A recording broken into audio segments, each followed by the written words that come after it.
बच्चों क्या हाल चाल है। जेई मेंस 2025 का सवाल ले रही हूँ बेटा मैं। और देखो, जब भी आप पीवाईक्यू करें ना तो आप उस क्वेश्चन को कंसेप्चुअली भी समझें।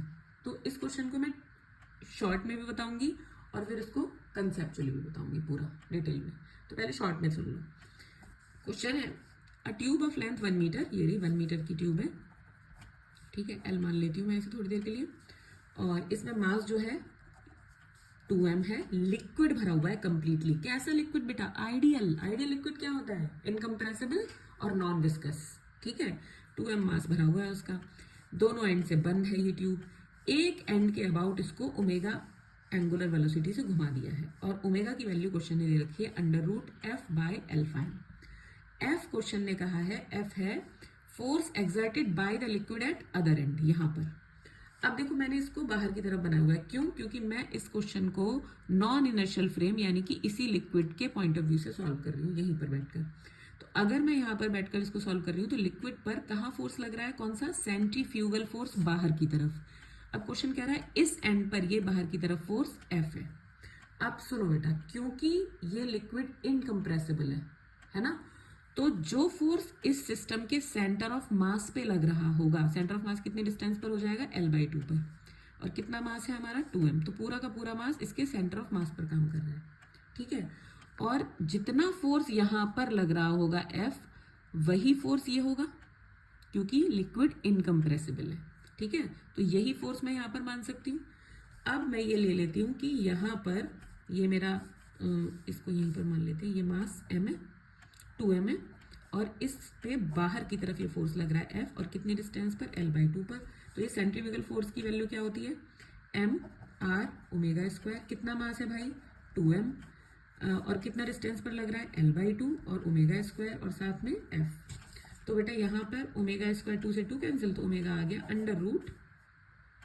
√F/ml। लेंथ 1 मीटर दी है तो ओमेगा आ गया √F/L1 है तो m। तो बेटा क्वेश्चन में ओमेगा दिया था √F/L5m, तो यहाँ पर अल्फा कुछ नहीं है, तो अल्फा की वैल्यू कितनी हो गई? 1। तो एक तो ये तरीका है इसको करने का, जो कि कुछ सेकंड्स में ही हो गया। अब दूसरे किस तरीके से इसको अगर हम कंसेप्चुअली समझें तो, ठीक है, अगर बहुत डिटेल में जाके समझें तो डिटेल में जाके बच्चों इसका कंसेप्चुअल मेथड देखो।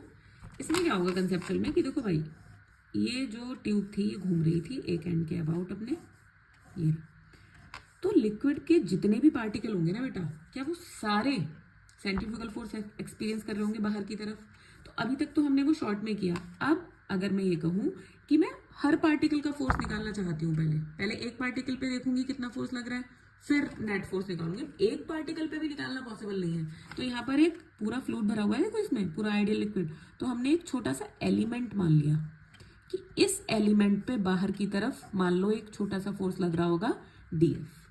अगर मैं ये DF निकाल लूँ और फिर इसे इंटीग्रेट कर दूँ तो मुझे बाकी नेट फोर्स भी पूरे लिक्विड पे पूरा लिक्विड कितना नेट फोर्स बाहर की तरफ लगा रहा है ये मुझे पता चल जाएगा।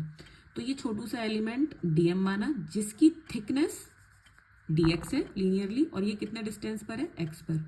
तो इस छोटे से एलिमेंट पे जो फोर्स होगा वो होगा mR²। होता है ना, तो DM R की जगह x और ω²। अब नेट फोर्स निकालना है तो दोनों तरफ कर दो इंटीग्रेट, DM x ω²। कहाँ से कहाँ तक फोर्स लग रहा है? यहाँ से यहाँ तक, तो 0 to L, पूरी लेंथ L है ना। लेंथ 1 मीटर है, वो अलग बात है, बाद में लगा देंगे। चलो, तो यहाँ पर देखो DM है और ये x है, तो DM को dx करना पड़ेगा तभी इंटीग्रेट कर पाएंगे। तो यहाँ पर क्योंकि मैंने ये एलिमेंट माना है, तो क्या मैं यहाँ पर लीनियर मास डेंसिटी यूज कर सकती हूँ? वो क्या होती है? मास per unit length. Total mass कितना है बेटा? 2m। लेंथ कितनी है? L। तो बेटा लैम्डा देखो चेंज नहीं होगा क्योंकि लिक्विड इनकम्प्रेसिबल है। लीनियर मास डेंसिटी भी चेंज इसीलिए नहीं होगी, लिक्विड दब नहीं रहा है, ठीक है। लिक्विड की खुद की डेंसिटी जो रो है पूरी, वो तो चेंज होगी, वो भी चेंज नहीं होगी, रो भी कितना रहेगा? सेम। बट ये लीनियर मास डेंसिटी ले रहे हैं हम, लैम्डा, ठीक है, क्योंकि यहाँ पर एलिमेंट लिया है हमने, तो लैम्डा भी कैसा रहेगा? सेम। अब अगर मैं इतने से का देखूं, इतने से का लैम्डा भी उतना ही रहेगा जितना पूरे का है, तो डेंसिटी यहाँ पर भी यही रहेगी, linear mass density. Lambda is equal to कितना मास? DM। कितनी थिकनेस का? dx। तो DM इज इक्वल टू कितना आ गया बेटा? Lambda into dx। यहाँ पे पुट कर देते हैं, तो F is equal to integration lambda into d x into omega square, limit 0 से एल। लैम्डा कांस्टेंट रहेगा, बाहर निकाल लो। ओमेगा स्क्वायर भी कांस्टेंट रहेगा क्योंकि हर पार्टिकल की एंगुलर वेलोसिटी सेम होगी। लीनियर वेलोसिटी हर पार्टिकल की अलग अलग होगी घूमते समय, बट क्या सारे पार्टिकल सेम एंगल से घूमे हैं? हाँ, तो ओमेगा सबकी सेम एंगुलर वेलोसिटी। यहाँ पे क्या हो गया, एक्स इंटू डी एक्स, 0 से एल।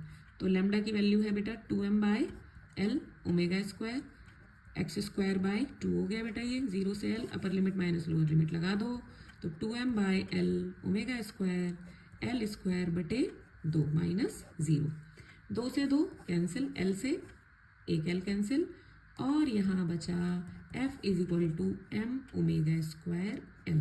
तो बताओ जरा यहाँ से ओमेगा स्क्वायर की वैल्यू आ गई f बाई एम एल, या फिर ओमेगा की वैल्यू आ गई under root f by m L.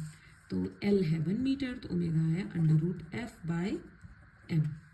और क्वेश्चन ने कितना दिया था ओमेगा की value, under root f by alpha M.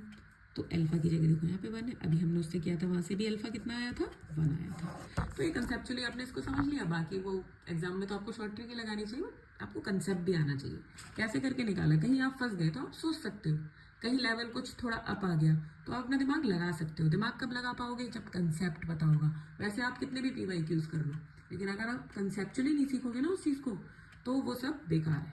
ठीक है, तो लगे रहो, all the very best, consistent रहो और बहुत मेहनत करो।